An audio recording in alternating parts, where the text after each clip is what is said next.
Hello, hello. It's 4 o'clock Pacific, 6 o'clock Central, and here in Costa Rica, 7 o'clock on the East Coast, midnight in Dublin, 1 a.m. in London, Milan, Warsaw, Poland, and most of Europe, 8:30 a.m. Wednesday morning in Australia, and 1 in the afternoon in New Zealand on Wednesday, and it's Facebook Live.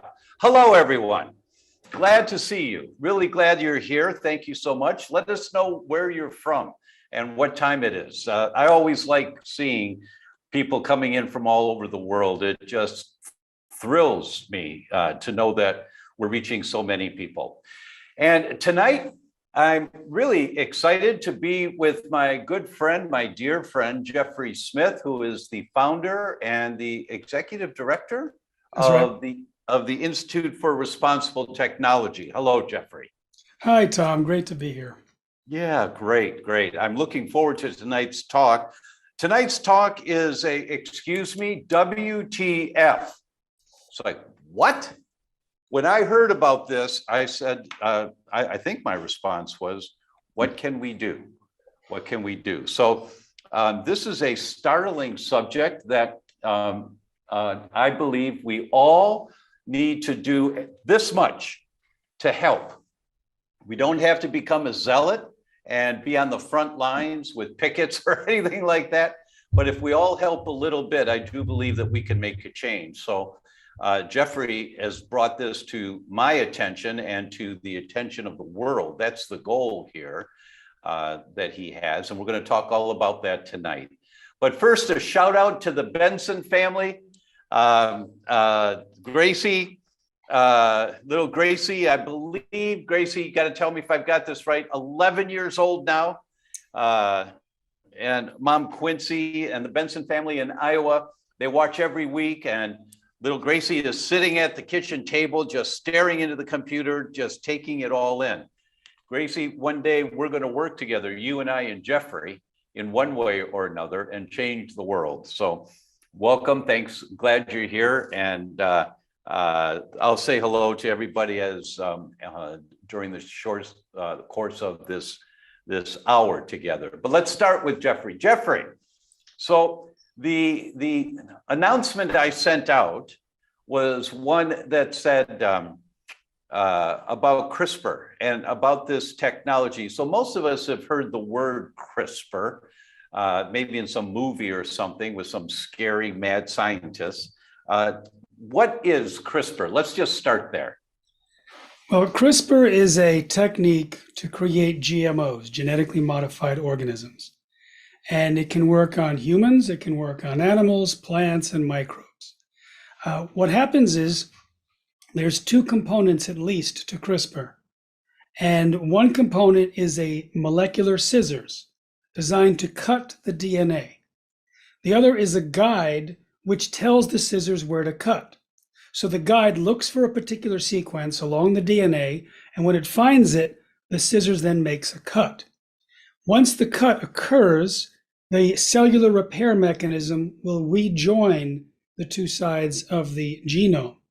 But sometimes it will knock out the gene that was cut. Sometimes there's additional genetic material that's inserted into that spot as well. Now, what's different about this compared to the earlier types of genetic engineering, the type of the foods that we eat, genetically engineered soy and corn, etc., for them, they used gene guns, which had millions of tiny pieces of gold or tungsten that were coated with genetic material and shot into a plate of cells, or there was bacteria that smuggled the DNA into the cells, and they weren't sure where it ended up. And both techniques, the earlier techniques in terms of gene gun and bacterial infection, and CRISPR gene editing, create massive collateral damage in the DNA. So it's way beyond what they intend. There could be hundreds or thousands of mutations, deletions, additions, and rearrangements. Okay, that just sent me off into the ozone and I went blank. That's just too much. Unfortunately, and I'm, I pick up on most of this stuff. So I'm sure that many of our listeners just went, what? What? So it's a technology to change the genes in a plant, in a seed, in an animal, in a human. You know, we all thought when the human genome was identified in 2000, right around the turn of the century, we all thought it was going to be the cure to all disease because we'd be able to identify now where the specific problems were. And what we've learned, and this is going to be a little shocking for some people, the human genome, we have about 23,000 genes, ballpark, about 23,000. So we've learned that knowing our genes is important, but it's not the life-saving, disease-eliminating concept that we thought it would be. And it turns out that it's the bacteria that lives inside of us that has its hands on the steering wheel of how the body works. And many people here have heard me say this before, that 36% of all the small molecules in healthy blood, 36% is the exhaust of the bacteria in the gut. You know, like if I exercise too hard and the next day my muscle is sore, and we all know that's lactic acid that makes it sore, right? Lactic acid is the exhaust of your muscle cells when they work. Bacteria, when it's living and breathing in your gut, produces exhaust, and it's called metabolites. Those exhausts, those metabolites make up 36% of all the small molecules in the bloodstream. Why?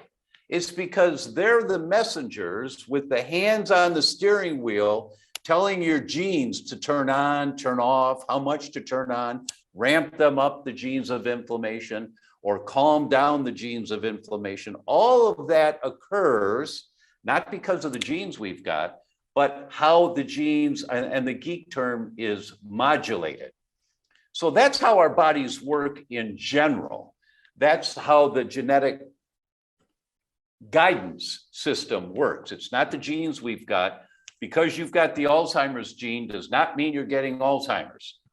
And you have to learn how to quiet down that gene and to turn up the genes of anti-inflammation in the brain. For example, and I talked about this a couple of weeks ago, in the Journal of the American Medical Association, they published a study. They looked at hundreds of thousands of people, followed them for over 25 years, and they found the magic number was 9,876 steps per day.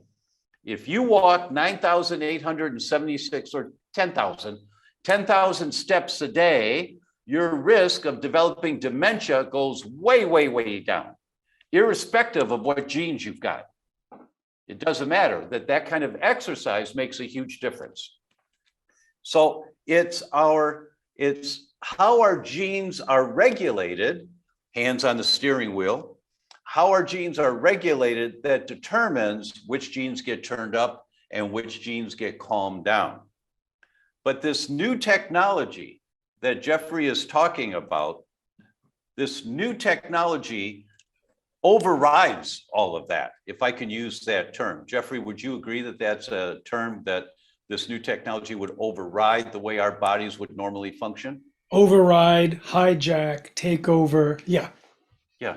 And the problem here that we're going to talk about a little bit, not too geeky. I don't want to lose you guys, being too geeky.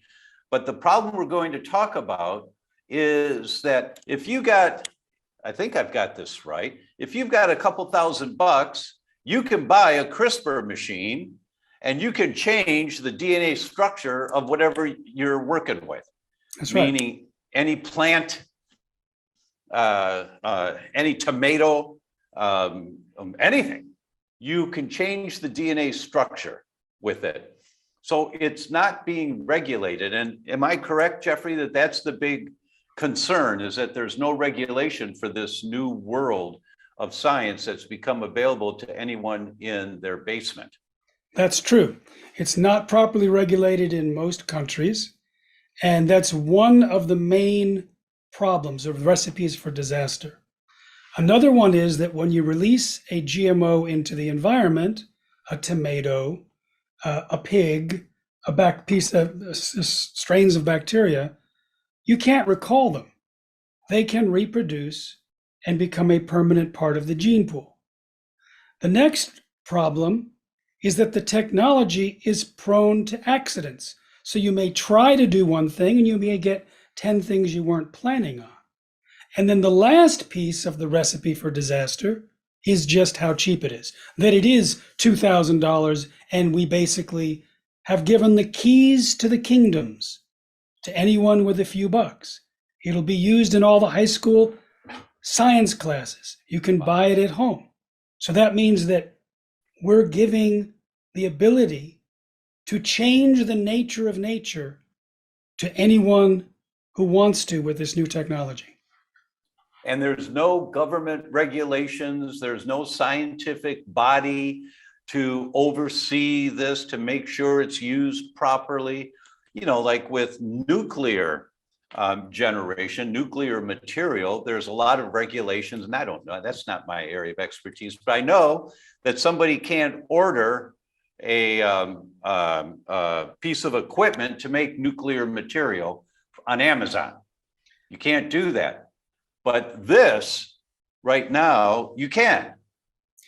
There are a few exceptions. If you gene edit food in a certain way, then you have to have the USDA approval, or if you're creating food that produces its own insecticide, then the EPA looks at it. But the vast majority of gene edited combinations avoid US government and many other governments' oversight or requirements.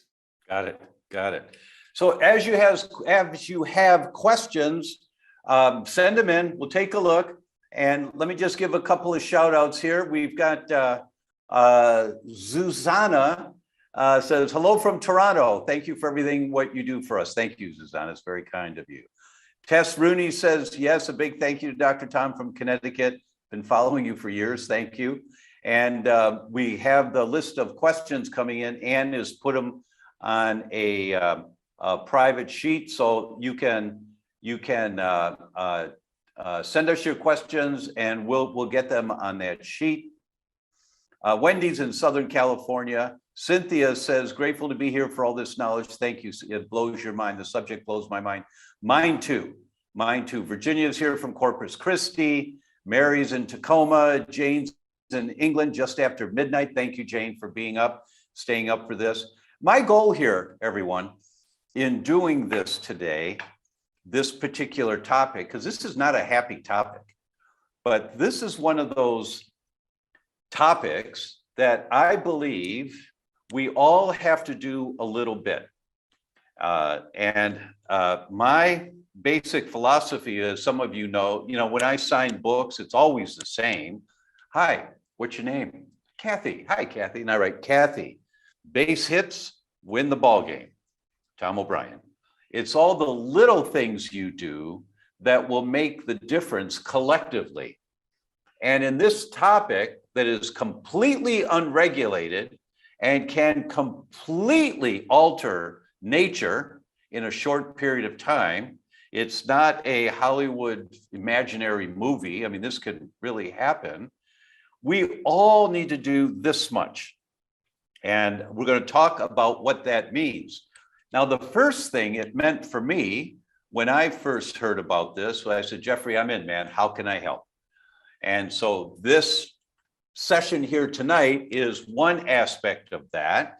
And I'm on a strategy planning committee with Jeffrey and some other folks to figure out how can we get the heavy hitters, the people that have huge influence, to grab onto this topic and help us get the word out. And so that's another thing I'm doing. A third thing that we can do is, I believe if everyone gives $25 a month, auto pay every month, $25 to the Institute for Responsible Technology, or whatever you can afford. But I don't want to say $100 a month or something, because many people can't afford that. But if you can afford $10 a month or $25 a month to IRT, and Jeffrey will talk more about that and what they're doing with these donations that are coming in. We'll talk about that here tonight. But my point is, there's something that we all can do to help. You don't have to take this on and walk around with posters or call your family or send email blasts out. You can, and it's nice if you do, once you learn what to do and what the goal is. But even the little things, like just give a few bucks to the people that are devoting their life to this. And we're going to talk more about that here tonight. So a couple of more shout outs, if I can find my glasses here. Kim asked, was this invented as another way to genetically modify our food sources? Jeffrey. Well, it's used for food. It's being used for human gene therapy to fix defective genes. And when I say human gene therapy, there's two types. One just affects that one human being, and that's called somatic gene therapy. There's also one that will affect all future generations if that person has offspring. That's germline. And most of the gene therapy is the first case, where it's just a person has a defective gene and they work on that. So CRISPR is being looked at as a possible way to cure diseases, although because it has so many side effects, it's actually killed patients. And what's interesting, Tom, is that I know human genetic engineers, and generally they're very, very concerned about whether their gene changes are exactly what they want, if there's any side effects, if there's any collateral damage. And they find that there's all sorts of things that can go wrong, so that one major scientific journal called Nature called it chromosomal mayhem, looking at the results of 3 CRISPR experiments on human embryo genes. It was a chromosomal mayhem. And so the human gene therapists are going very slow. But those who are wanting to make genetically engineered food are ignoring those side effects, not even checking to see if the changes made any damage in the DNA, and are willing to put that food on the market without those safety studies. And what does that mean for us? If you change the genetic expression, you can increase or introduce completely new allergens or toxins or carcinogens or anti-nutrients that block the absorption of nutrients. And this is not just theoretical. Genetic engineering does this. The food on the market has these additional toxins and allergens, and we know about it. But the current regulatory regime does not require that they even be tested for these things, let alone labeled, so that someone who may have allergies to that particular GMO will be able to avoid it. That was very clear. Thank you. And it makes me realize I didn't really do much of an introduction of Jeffrey. And so I want to do that now, because this guy took on the task of talking about the dangers of GMO foods 27 years ago. 27 years ago. Don't age me, Tom. 27 years ago. And he's testified before government bodies in 40, how many countries? Well, I've spoken in 45 countries, and many of them I've testified or met with heads of state or ministers or had hearings, etc. So it's the whole gamut. Got it. He's devoted his life to this. When I met Jeffrey, he had already devoted his life to carrying out the message of the dangers of GMO foods in our bodies. Now, most of us know, if there's a choice, I shouldn't eat GMO. We know that. And we have Jeffrey and the organization he founded, the Institute for Responsible Technology, for a large part to thank for that, because it's a tireless job.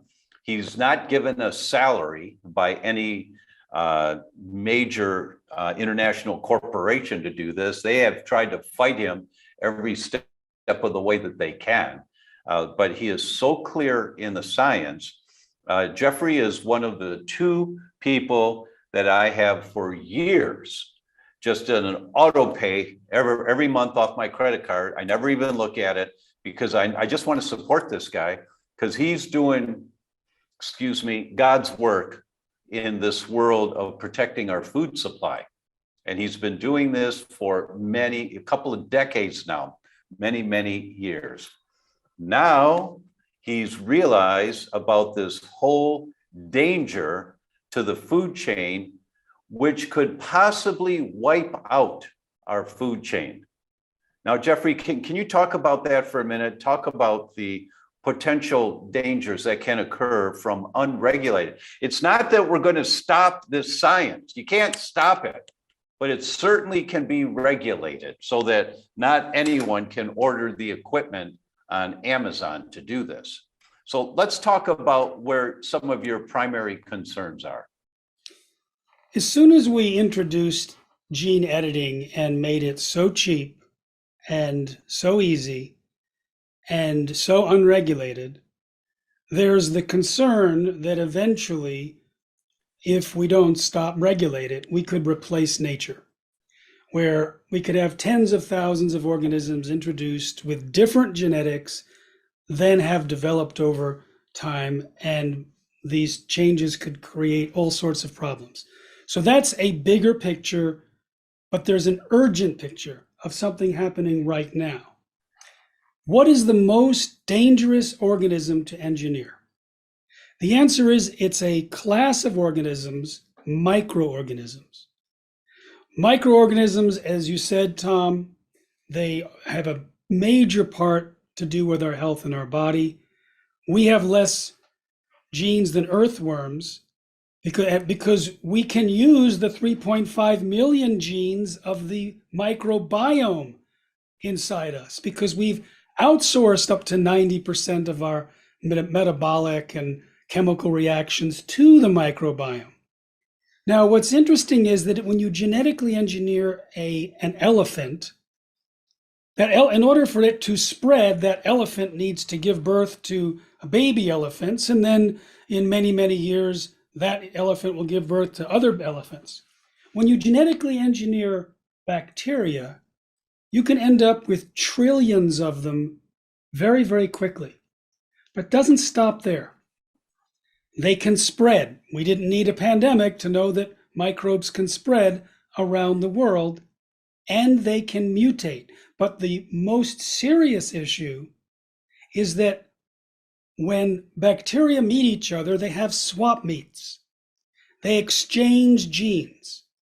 So if you create a new gene that's never been part of this particular strain of bacteria, and it survives when you release it, maybe a lot of it, because you're spreading it on fields for some well-meaning version, the change you make could end up in 10,000 other types of microbes, each one of them traveling, spreading that same genetic change, each to 10,000 others, and you're changing the nature of nature. You may have spread it on the ground to do something for agriculture, and it may end up in the gut bacteria of humans on the other side of the world. It may end up in the mother who's trying to nurse the baby, potentially interfering with that. When you look at what the microbes do, not just in humans, but in the environment, algae gives the earth 70% of its oxygen. Mycorrhizal fungi support the growth of trees. The bacteria in the soil can pull down carbon and generate fertility in the soil. All of those things have co-evolved with our environment for billions of years. When you take a new trait and you put it in and you lose control over it, it might prevent the drawdown of carbon, interfere with nursing, starve the oxygen in the world, cause the death of trees in completely unpredictable ways. Now, there's a film that I had sent you a while ago. I don't know if if you remember, it was called Don't Let the Gene Out of the Bottle. It's at protectnaturenow.com. And there's one example. Wait. Let's stay there. Everybody, protectnaturenow.com. And you can see this film that Jeffrey's talking about. So make a note, protectnaturenow.com. Okay, Jeff, please continue. So this is an example, and this is an extreme example. It's not like every time a high school student uses a CRISPR kit to genetically engineer bacteria, we're going to end up with a potential cataclysm. But what I'm going to share with you is something that theoretically could have happened. We don't know if it could have happened if the microbes had been released as planned, but a worst case scenario is really bad. So well-meaning scientists wanted to help farmers and the environment. When farmers harvest from their crops, they often burn the residue, the remaining plants, which is not good for the environment. They lose all the nutrients as well, all the carbon goes up. And the scientists said, hey, we've got an idea. Let's take this common bacterium and genetically engineer it to turn plant matter into alcohol. So instead of burning their crops, put them all in big vats, in barrels, and put this bacteria in there. And in a couple of weeks, open the spigot at the bottom, and out will come alcohol, which they can use as fuel for the tractor. They can sell it off farm for extra money. And then they can scoop up the sludge at the bottom and put it on the field as fertilizer. So they were going to release this bacterium outside to see how far it would spread on a particular day. But fortunately, 2 weeks before that, a graduate student who just happened to get permission to test this genetically engineered alcohol-producing microbe walked into his lab on a Saturday morning and was devastated. He thought he had done a terrible thing. He had made a mistake. He wouldn't get his PhD. He called his advisor, my friend, Dr. Elaine Ingham, and said, all these plants are dead. She said, just a minute, figure out which plants were dead and which were not. It turns out he had planted wheat seeds on soil that was mixed with this genetically engineered bacteria, and it had turned all of the plants to alcohol. The controls, the natural bacteria, didn't have a problem. The seeds without the bacteria at all didn't have a problem. But the genetically engineered bacteria turned the plants to alcohol, which means if the farmers had taken this sludge and from the bottom of their barrels and put it out as fertilizer, it could have rendered their fields sterile. But we already talked that bacteria can travel around the world, right? Mm-hmm. And some people from the Environmental Protection Agency went up to Dr. Ingham later and said, we want to share some secret information that the agency has never acknowledged, but we did the experiment. And they wanted to see how far bacteria would spread if it were genetically engineered. So they released genetically engineered bacteria, not the same type we're talking about, in a field in Louisiana, and found after the first season it had spread 11 miles, then 11 miles, then it continued to go. The EPA stopped funding the study, but these EPA employees on their own dime kept checking and kept checking and kept checking. And within some years, they found it everywhere on the planet. And what's the worst case scenario? There's a natural bacterium on the root structure of every plant in the world, right, that supports that ecosystem. That is the bacterium that they turned into the alcohol-producing bacterium. Wow. Just suppose that bacterium comes along to that root structure and kills off its natural parent and takes up residence and then kills that root and then spreads and then spreads and then spreads. As you'll see in the film, Don't Let the Gene Out of the Bottle, at Protect Nature Now, I asked Dr. Ingham what the worst case scenario was, and she said, ending terrestrial plant life. Now that's a lot of... Terrestrial plant life. Wait a minute. What does terrestrial plant life mean? She said, don't worry, it doesn't mean it kills all plants. Those that are in the ocean would be safe. But those plants that are planted in soil would die because they don't survive alcohol. Now, this is a lot of ifs. If it survived, if it spread, if there wasn't some way to remediate, all these things. And in the same film, you'll hear about another microbe that could have theoretically altered weather patterns. I don't need to go into the details. You can read, it's a 16-minute film. So what we're talking about are well-meaning scientists with a very narrow view to correct one thing. And yet nature doesn't operate that way. You know, as a physician, as a doctor that treats all these people and teaches other physicians, that the system is still being discovered in its holistic interaction between this part and this part. Well, biology is not rocket science. It's way more complicated. And one of the most complicated and most fundamental aspects of nature is the microbiome, the microbial ecosystem that's at the basis of human and environmental health. And we're playing with that. We're gambling with that. I want to make a comment at this point that for years, it bothered me that we all knew that taking probiotics seemed to be a really good idea. And in 1980, I opened my practice and I would talk to patients about Lactobacillus acidophilus and bifidobacterium. And they didn't know if I was speaking Klingon with them or not, right? So I would prescribe probiotics, but then I would read a reference in a study. Too often they would say, hydrochloric acid in your stomach kills all probiotics. They're dead. They don't pass on down into the small intestine and into the large intestine. So when you take probiotics, you are not inoculating your gut with those probiotics in the capsules you're taking. That doesn't work. It doesn't work that way. Well, how does it work? Nobody knew. And we all just kind of bypassed that point that hydrochloric acid kills bacteria in the gut. Well, wait a minute. So how does it work? Now we know. It's called horizontal gene transfer. That when you take a probiotic, which is a good thing to do, you take a probiotic, the bacteria gets killed in your stomach, but the genes of that now killed bacteria pass through into the intestines and they horizontal gene transfer.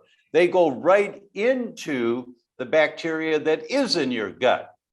So the lactobacillus that you took gets killed, but the genes of that lactobacillus go into the Klebsiella in your gut. And now that as that bacteria reproduces, it sometimes reproduces as lactobacillus because of the genes that got in there.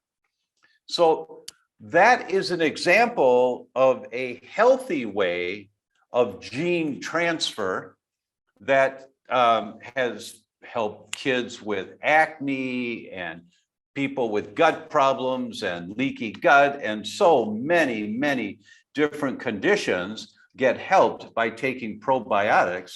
But it's not because the probiotics do it, but rather the genes of the dead probiotics slide into whatever bacteria is in your gut. And if it's too many bad guys, eventually you don't have as many bad guys because they reproduce more as lactobacillus. So that's a benefit to humanity. But what we're talking about here is genes being produced that they horizontal gene transfer. That's how genes can get into other bacteria. And now the bacteria that Jeffrey was just referring to, that's on the roots of all the plants, that helps them make oxygen and take up nutrients. Now that one, if you get these dangerous genes in the environment, you change the genetic structure of the bacteria around the roots of the plants. And that's what Jeffrey is, if I'm understanding you correctly, That's what Jeffrey's talking about. So this concept of how this stuff can spread is very true. And we've used that concept unknowingly since the 1970s and the 1980s by taking probiotics. And it's a beneficial way of doing it. What we're talking about here, though, is a dangerous type of genetic alteration that could produce really dangerous results. Jeffrey, is that summary accurate? It's not only accurate, but I love your definition and description of horizontal gene transfer.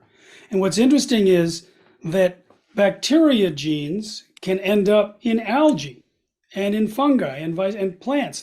There's a horizontal gene transfer that happens most prolifically with microbes, but even between different classes. So, for example, there's a company co-sponsored by Bayer Monsanto that's trying to create microbes to fix nitrogen in the soil for farmers. Now, this is something that theoretically would help farmers. It's well-meaning, and there's natural microbes that can do the same thing, but they can't be patented. So they want to genetically engineer these microbes and gain the patent for them. But now what happens if they get washed into the Mississippi and they go down to the Gulf and the nitrogen fixing genes end up in algae? And now we have algae pulling in its own nitrogen and multiplying massively. And we know what's called dead zones in the Gulf. Dead zones are when there's too much algae and it uses up all the oxygen and then it plummets. So that's an example of horizontal gene transfer that could be an environmental nightmare. Now take the same microbes, nitrogen fixing in the soil. I asked microbiologist, microbiome expert Karen Krishnan about this. I said, can you figure out how that might cause problems with human gut microbiomes? And he said, it doesn't matter about whether it's nitrogen fixing. If you're releasing a microbe in the soil, you want that you want that microbe to survive. Mm-hmm. So you put it in, and I'll use my own words, you put it in a tank. Now the tank kills other microbes and so it has antimicrobial properties. It'll kill other microbes, and it's protected against antibiotics, so it has antibiotic resistance. So this allows it to survive. Now, what happens if that tank ends up in your gut, and inside the middle of the tank is some pathogen, some nasty bacteria? Now what you've done is you've created a way for the nasty, pathogenic, disease-causing bacteria to live long and prosper inside you, to kill off the other microbiome, to prevent loss of life from antibiotics. And what you can end up doing completely accidentally is creating a disease or it's a disease state in many people from bacteria released in the soil. You know, an example that comes to mind for me when you were talking about that is Montezuma's Revenge. You know, that's a short-term response when you get a bad bacteria. Imagine if you get these altered genetic bacterial genes that get in and gene transfer into your gut and your microbiome. You can't get rid of them. I mean, that's a rational concern that we have to protect ourselves from. There are a couple of questions that came in that I'd like to address, and then we're going to go to, okay, what do we do about this? So enough crying wolf. What can we do? The first question is, do you think this is what happened with COVID? You know, we know about mutations. If the question is what's the origin of it, is that the question, the origin of COVID virus? Is the COVID vaccine an example of this gene alteration? So there's a question now that's in a lot of people's minds, whether the COVID virus came from genetic manipulation. And what we know is that we have no definite proof one way or another, but what's really interesting is that it's plausible. Mm-hmm. That means there is something called gain of function research. Gain of function means you take something that could potentially be a pandemic pathogen and you enhance it. So you make it more easy to infect, or you make it more lethal if it does infect. And they do this in order to study it, in order to be able to respond quickly to a pandemic, or to prevent or create surveillance to see if that's happening.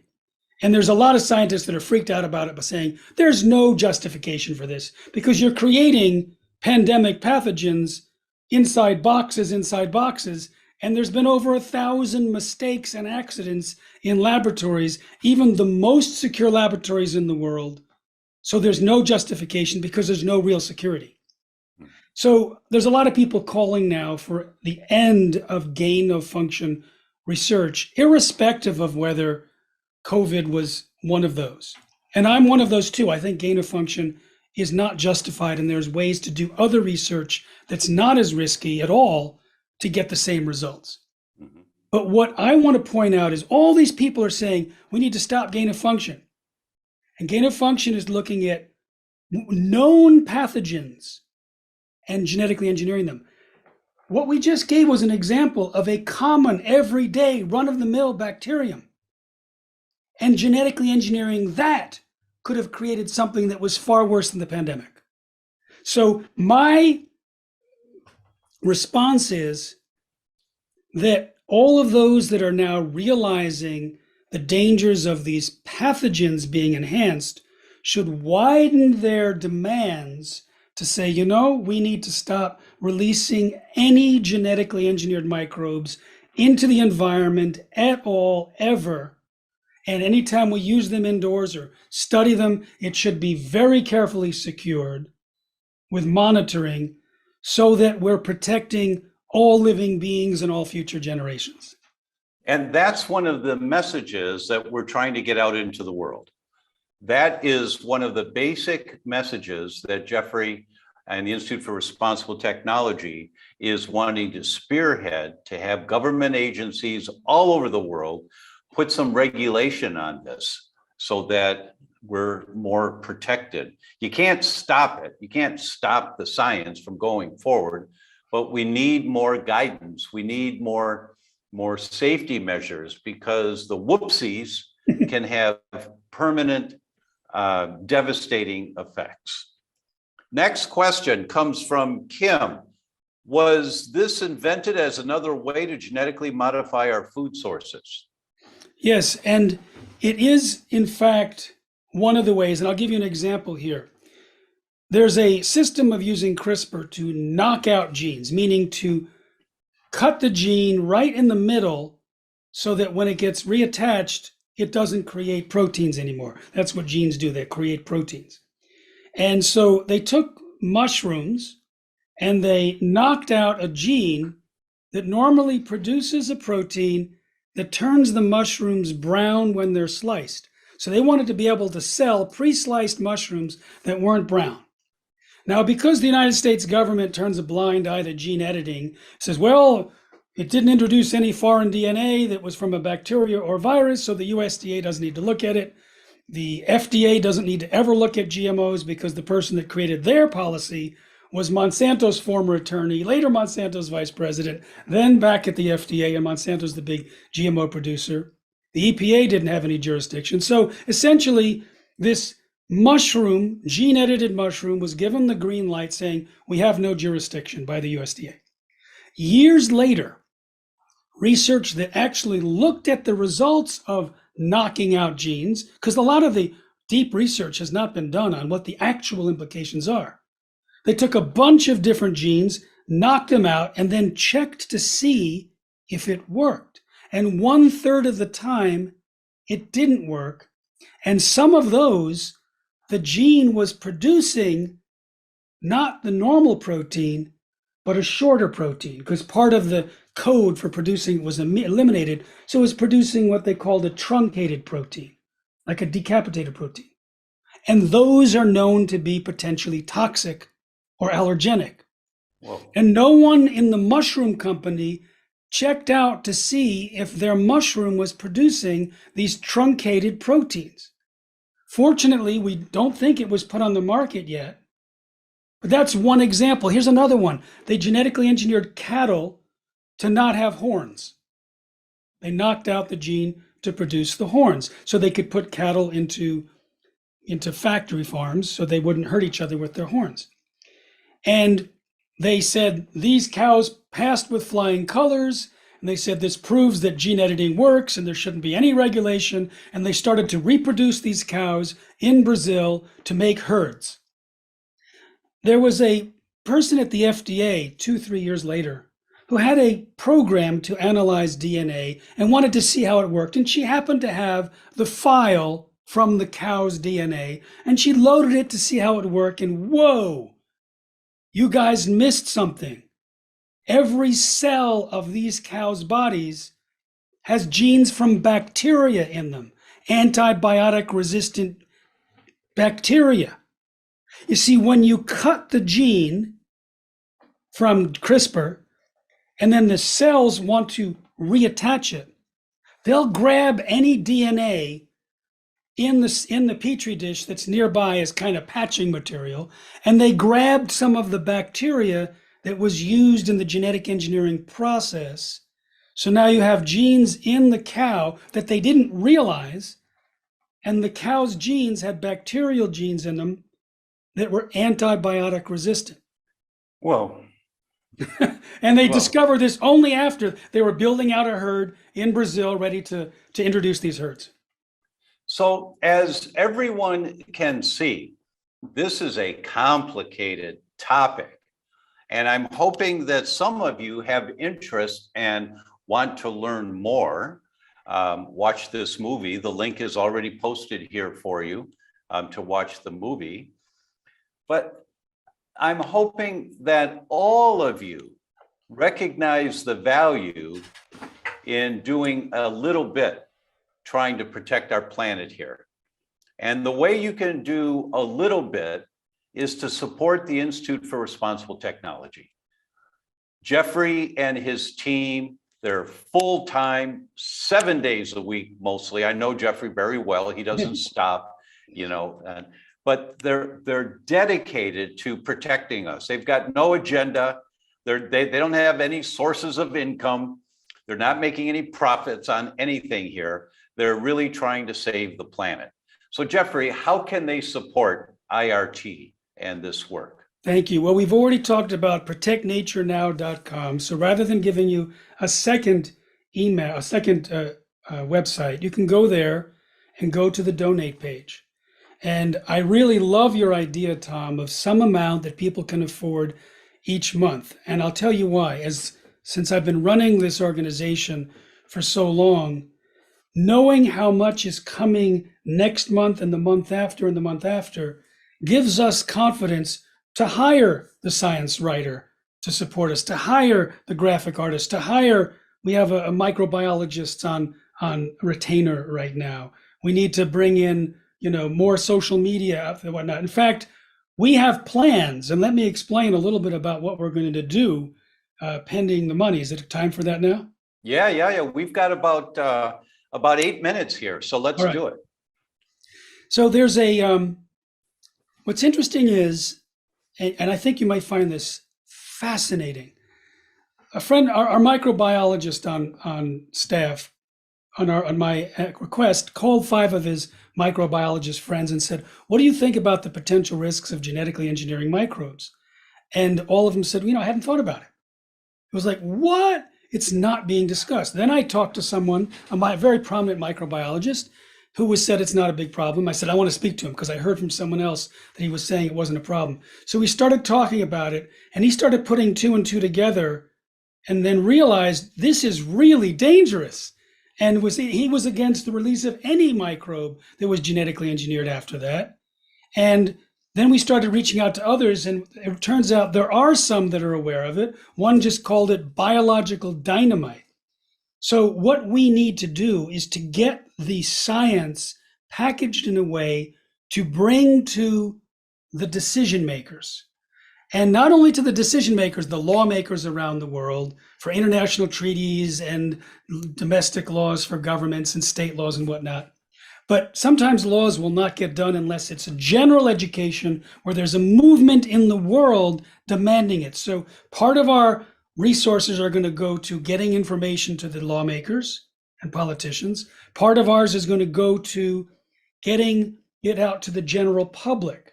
Now, with the general public, we have natural allies. Why? Because many movements rely on a healthy microbiome.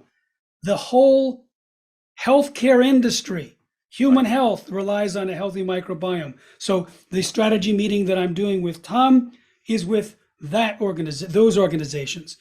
The whole regenerative agriculture, where you use proper biology to grow food, depends on healthy soil microbes. The whole climate change movement is thinking more about drawing down the carbon into the soil. What does that? The microbes. They need a healthy microbiome. All the environmental groups, the forests, the wetlands, all of them need a healthy microbiome. The oceans. Even the defense industry is freaking out about the easy ways in which people can alter genetics and accidentally create pandemics and environmental catastrophes. So we have natural allies, but there's just a few of us at the Institute, and we want to find the champions and help create the information to each of these movements so we can end up with a movement of movements with that power.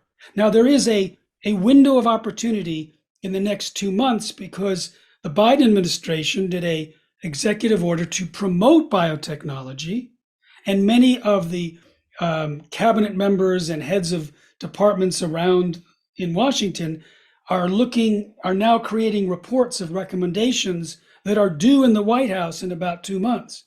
So we are wanting to give them some of the scientific information that they're not thinking about and give them the research, etc. So we're scampering. It's like we're trying to sprint. On the one hand, raise money. On the other hand, produce the scientific documents. On the other hand, reach out to coalition members, produce the educational materials.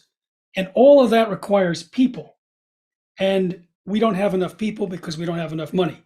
So that's why having it coming each month, we know, okay, so if we had a lot of people saying, okay, we're going to give $25 a month or whatever people can afford, now we know we can invest in the infrastructure. And eventually we need to open up offices and have influence around the world because it's not going to be solved with just one country. It's a global phenomenon. So all of you now understand a little more of how big a job this is. I mean, it's a big job. And what's it worth to you to have the planet protected, right? For you, for your children, for your grandchildren. What's it worth? Is it worth $100 a month? Is it worth $1,000 a month?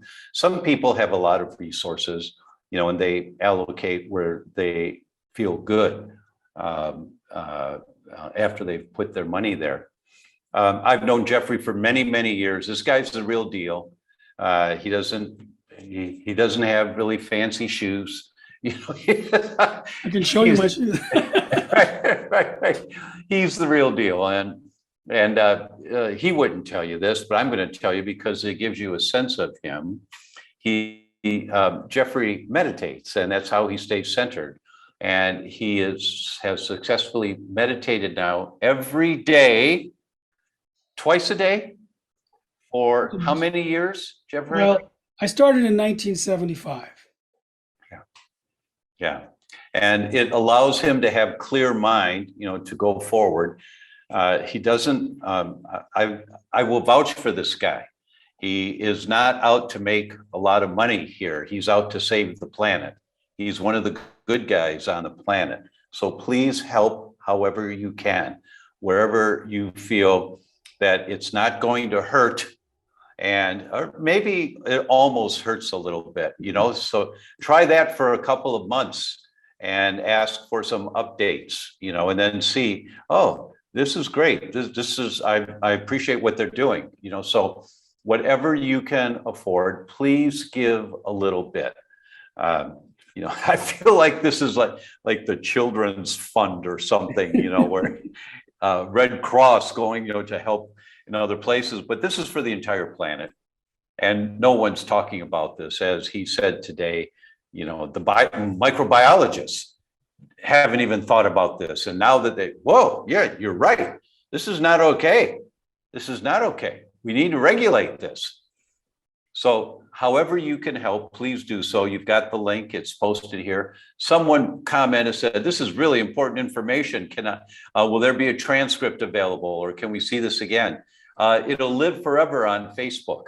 That's where it will stay. And I will talk to see if there's another way that we can do this. We'll send an announcement out if we figure out how to make a recording of this available to everyone who's on our SMS text list. So if you're not on the SMS text, and what's that? It means every Tuesday we send you a text message on your phone. Who am I going to be talking with tonight? And what's the topic? And if you want to quit that, just say stop, and we'll never send you another one. But that's how I'm trying to connect with my Facebook Live group, which continues to grow. Thank you very much from all over the world. It's really exciting.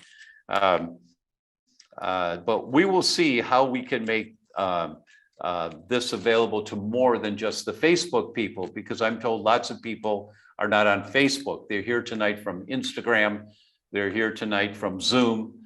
They're here tonight from TikTok. They're not on Facebook. So although it's live on Facebook forever at theDr.com on Facebook, we have to figure out another way to get it to you. And when we do that, we'll send an announcement out by SMS text to you. Dr. Tom, it's always available on our YouTube channel as well. Every live is. All right, there we go. And everybody's got access to YouTube. So go to theDr.com YouTube and you'll find Jeffrey there, and you'll find us there. I didn't know that. Thank you, Ann. That's really great. That's really great. All right, everyone. We've gone over by just a couple of minutes. Jeffrey, thank you so very much, not only for being here tonight, but for the incredible work you're doing. You're making the planet a safer place for all of us, and I personally very much appreciate that. Thank you, Jeffrey. And thank you, Tom. You have an amazing community, and I know why you have a community. You radiate such love, such clarity, and such compassion for everyone. It's clear that you really care for people and you care for the planet, and you want everyone to know what you know. And I know that I've been at conferences where you're speaking and there's a room filled with hundreds of physicians, and they're all absolutely paying attention. So you are respected at every level, and it's clear why. Thank you for your wisdom and your compassion.